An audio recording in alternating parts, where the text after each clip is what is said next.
ஒரு bro message பண்ணியிருக்காங்க. Bro உங்கள் குட்டிக்கு சாப்பாடு என்ன தருவீங்க இருக்காங்க.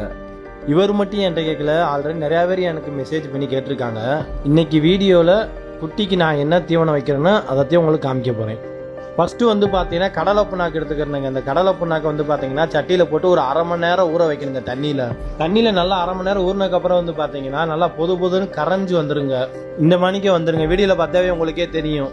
அடுத்து வந்து பார்த்தீங்கன்னா சுண்டல் இருக்குது பார்த்தீங்களா, சுண்டலோட ஓடும் உள்ளுக்கு இருக்க லைட்டாக பருப்பு இருக்குங்க. இதில் முக்கியமான என்னன்னு பார்த்தீங்கன்னா அளவு தாங்க. ஒரு குட்டிக்கு ஒரு கை போதுங்க. நம்ம 2 குட்டி இருக்கு, 2 கை போட்டுக்கிறோம். அடுத்து வந்து பார்த்தீங்கன்னா வெள்ளத்தோரம் தாங்க. அது வெள்ளத்தோரம் ரொம்பவும் பவுடராக இருக்கக்கூடாது, ஓரளவுக்கு அரவட்டாக இருக்கணும். அதுலேயும் பார்த்தீங்கன்னா 2 கை, ஒரு கை தாங்க எல்லாத்துக்குமே அளவு. அதுக்கப்புறம் வந்து பார்த்தீங்கன்னா பச்சரிசி சேர்த்துக்கிறோங்க. அதுலேயும் அதே மணிக்குதான் ஒரு கை. மொத்தமாக எல்லாத்தையும் அப்படியே பெரட்டி ஒரு 5 நிமிஷம் ஊற வச்சிடணுங்க. இறை வந்து பார்த்தீங்கன்னா